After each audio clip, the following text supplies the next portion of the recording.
on the hill with some condos, but most of Ludlow still is the old houses and, you know, full of history.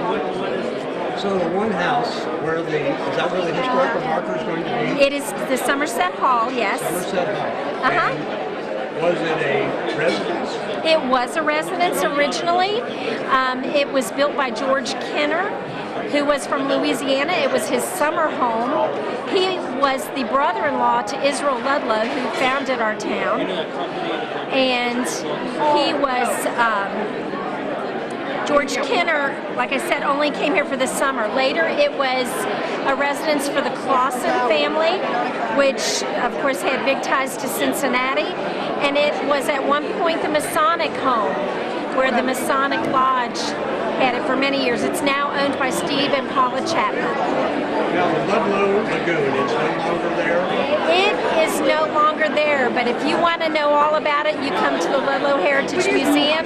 We have a lot of artifacts and actual original architecture drawings from the museum, or from the lagoon. Well, thank you so much for being at Northern today, helping all the historians. And we're looking forward to your celebration. You have a website that we can find information? There is supposed to be a website, and I believe if you look up Ludlow 150th, it should come up. Okay, thank you so much. Thank you.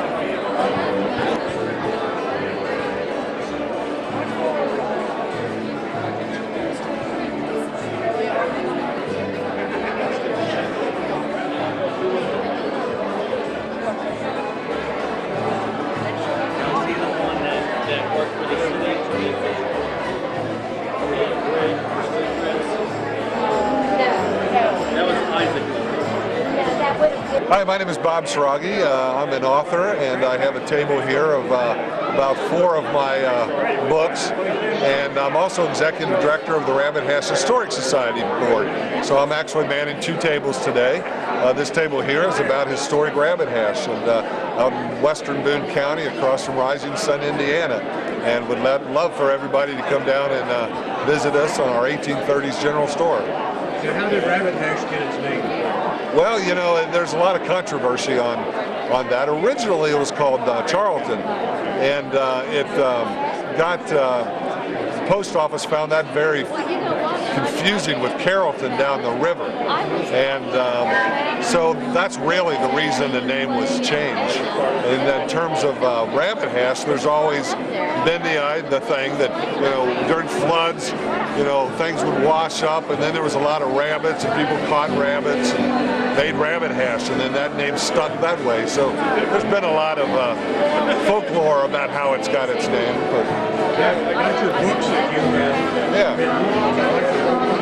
Oh, absolutely. Well, this is my current book, Eyewitness to History, and ever since I've been a teenager, one of my hobbies has been to travel around the country and go to historic events as they happen.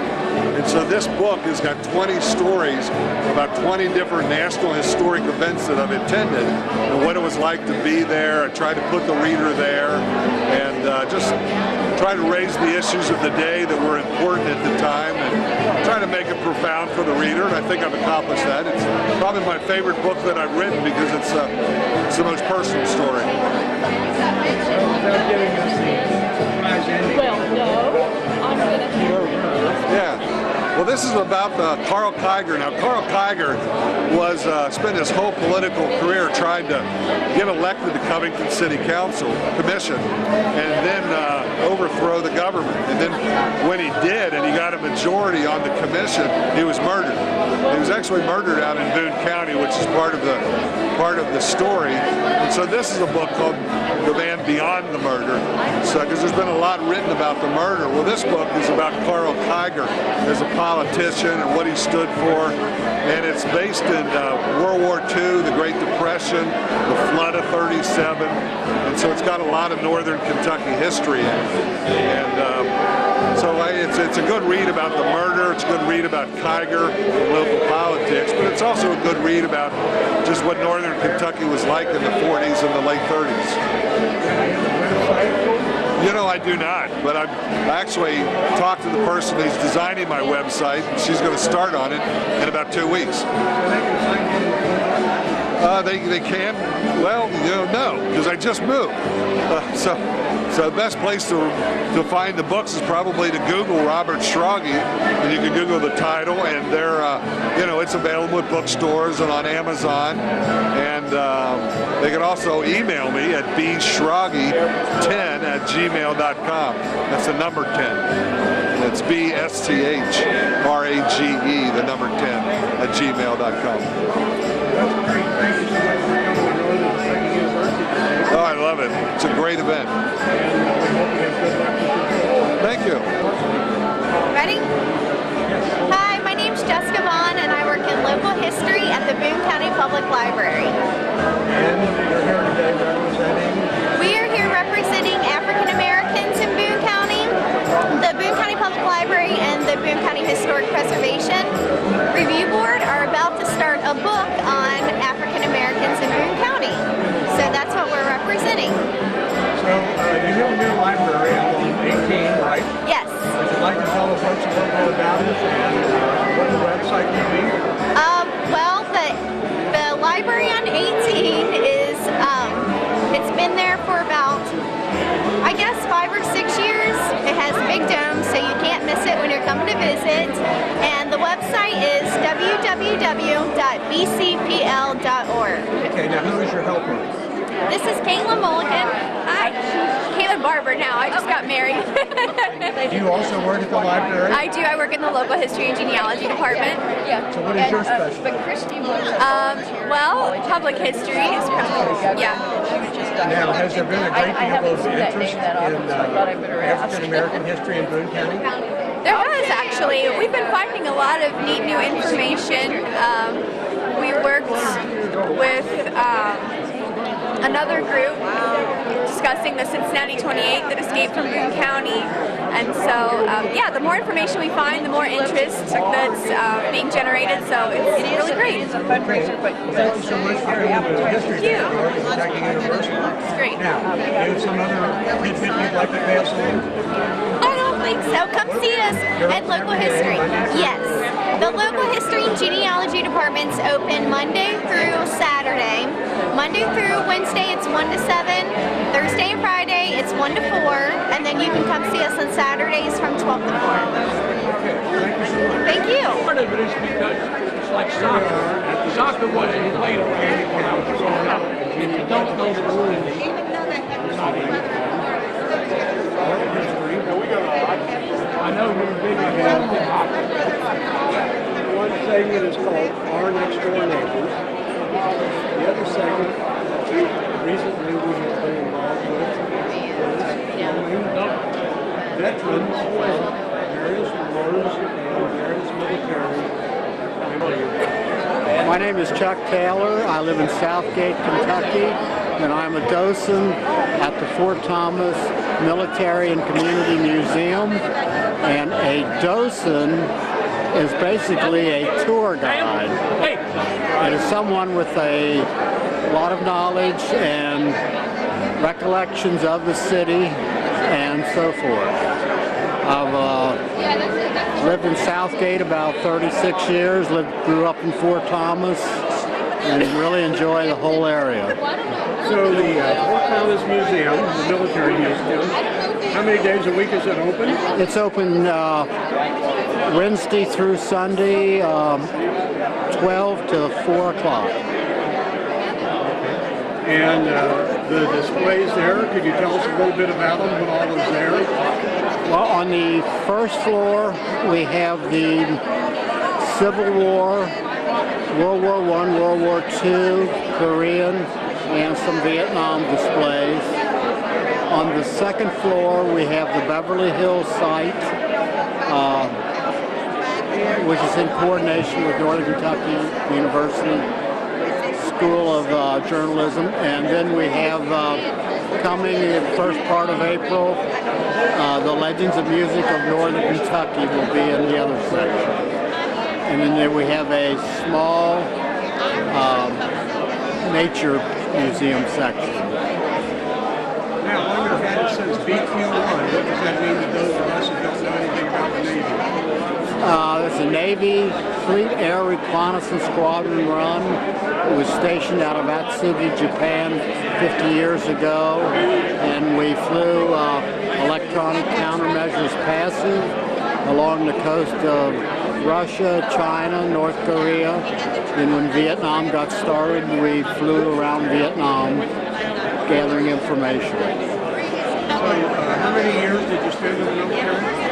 4 years and 6 months. There's a series of 4 of those. And have you got it down to you remember every second of it, or did some of it pass? 4 came out. We just had our reunion this summer, past summer, and brought back a lot of fond memories, yes. Well, the good thing about collective memory, it's much better than one of us trying to remember it all ourselves. Yeah, So do you have a reunion every year? Or they try to, yes, yes.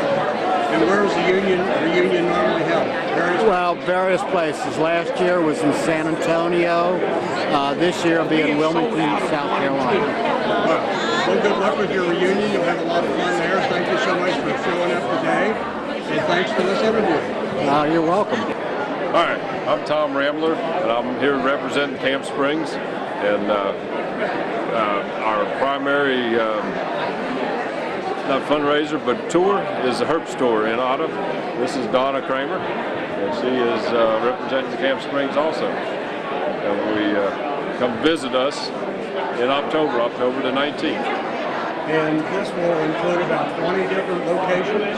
About 20 different locations, including 2 of our wineries, 2 working farms, a couple working horse saddle clubs, and there's a lot of people that produce jams and jellies and stuff for sale that day? That is correct, yep. We've got several produce vendors, home-cooked breads, and we even have a new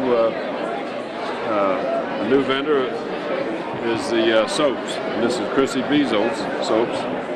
And this is soap? That's soap. What's it made out of? That's a good question. I got to learn my product. Well, is it tallow, olive oil, coconut oil, grapeseed oil, live purified spring water, grapefruit essential oil, and grape seeds. Well, it sounds like it would be pretty healthy to use. Yep. Now, would you give us a little explanation of the photographs you have here that Don Wiedemann did sometime back? Now, is there a large one that people can buy? About that, yeah. There were large ones. Yeah, I'm not sure if there are any still available. So what is the website for CSI?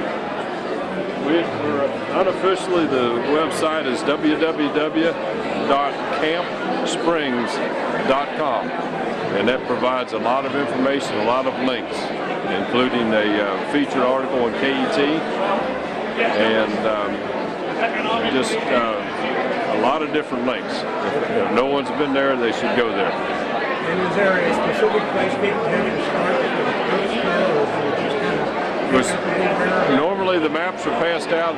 Donna's usually at the firehouse. We have plenty of maps at the Camp Springs Firehouse, and we're happy to talk to people and help them with directions and history. They can also get information usually on the campsprings.com, and usually there are flyers similar to these that are in various locations leading up to the tour. I'm Bill Stoltz with the Kenton County Public Library. My coworker Beth Coyle. We're with the Local History and Genealogy Department down at the new Covington branch at 502 Scott Boulevard. We have local history, genealogy. We do programs on how to do your genealogy, different local history topics. We've got a wonderful library that focuses on Kentucky history and genealogy. We also have resources from all over the state of Kentucky and around the United States. We have a wonderful newspaper collection with many of the Northern Kentucky newspapers, with microfilm readers. We are open Monday through Friday from 9 a.m. till, actually Monday through Thursday from 9 a.m. till 9 p.m. Fridays from 9 a.m. till 6 p.m. Saturdays from 10 a.m. till 5 p.m. and Sundays from 1 p.m. to 5 p.m.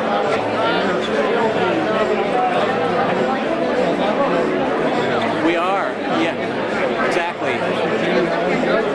genealogy, local history, different organizations in northern Kentucky. We have their papers and records. I know that the Kenton County Library has been involved in this all the time. Is that correct? This is my second year. This is Beth's first year.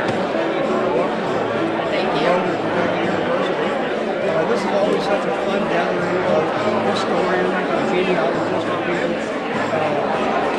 Website, I guess, to get you to. Yes, you just go to www.kentonlibrary.org and click on genealogy.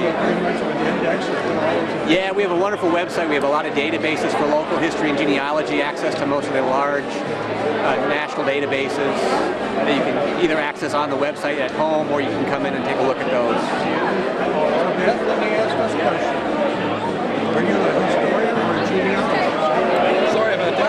Well, I used to consider myself a historian, but since starting to work at the library, I've definitely become more of a genealogist. And see, I guess that's the misunderstanding. My personal experience has been, people say, oh, you're a historian? What can you tell me about my grandfather? And I tell them, all historians are not genealogists, but all genealogists are historians. Thank you so much.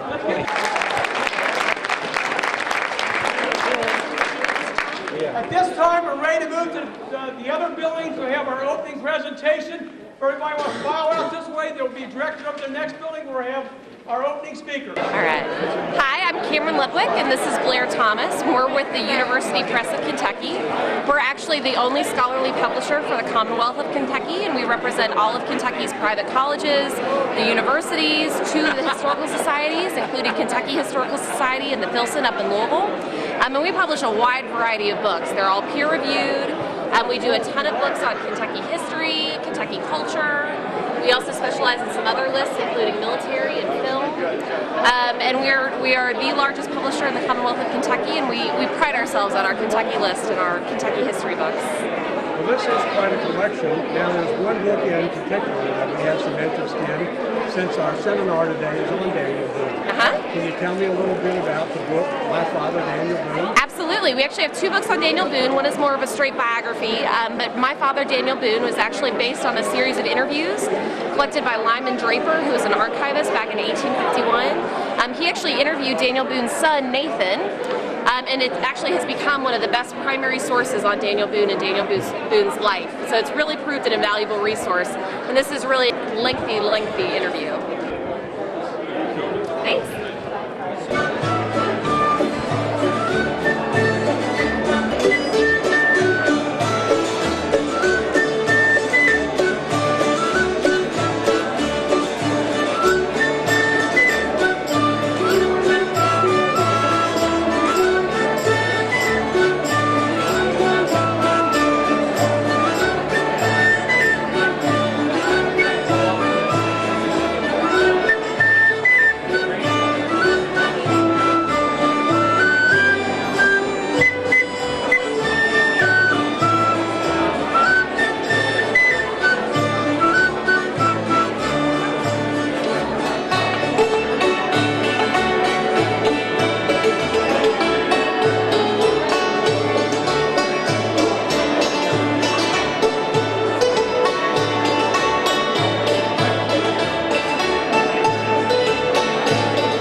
Northern Kentucky University for History Day, and I'm going to introduce the Dulcimer Players of Northern Kentucky, or actually the Hills of Kentucky. Hills of correct? Kentucky Dulcimer Club. If you'll give me your name and then help me out with who these people are and what they're playing. Okay, my name is Nancy Trokin, and this is the Hills of Kentucky Dulcimer Club. And part of us, at least, we have a lot more members than this. But today, Gail Mihalik and Betty Stengel and Peggy Lou and Nancy Trokin and Don Nelson, we're all playing the dulcimers, the lap dulcimers. This is the Kentucky State Instrument, Appalachian lap dulcimer. And then we have other instruments. We have Dick McCallick back there. And Tom Running is playing the marimbula, which is a bass instrument, a huge thumb piano. And Francie Sims is playing the guitar. And her husband, Will Sims, is playing the bass guitar. Esther Reese is playing the fiddle. And Steve Lamontia is playing the hammer dulcimer and also the penny whistle. And I think he might have a flute back there too. Now, how many types of dulcimers are there? And then we have John Trokin on the accordion, and he also plays the mandolin. Now, I also heard a little harmonica back in the background. Little harmonica with Will. All right, that's great. How many types of dulcimers are there? And so, well, what we have here is the Appalachian lap dulcimer. They're all unique. All of them are hand built. They have different types of woods and different builders. One of them was made by one of our club members. The one that Betty has was actually made by one of our club members. And we didn't bring one today, but there's also a Appalachian dulcimer with a banjo head in it. It sounds like a little bit like a banjo. And then the instrument that Steve has is a hammer dulcimer. And that is, even though the word dulcimer, it's a very different type of instrument.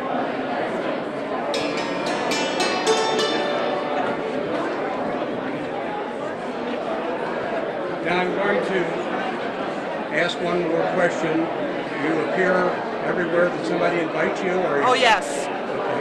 Yes, we're a nonprofit group. We meet on the first and third Thursdays of the month at Notre Dame, at the convent there, the meeting room, and we do give lessons. The public is invited, and then we have a website, hokdulcimers.com, and some of our names are on there, some of the cabinet, and people can just email us if they're interested in having us come and play. And we just ask for a donation, a small donation, but we don't charge anything. And we play at festivals. We're going to play at the Appalachian Festival. We'll be playing at the Boone County Retired Teachers Luncheon next month, and the Homemakers Luncheon, and what else are we going to do? Yeah, there you go. And Potter's Ranch. We play out at Potter's Ranch, and they invite people out for lunch, and that's really nice. That's out by Big Bone Lip.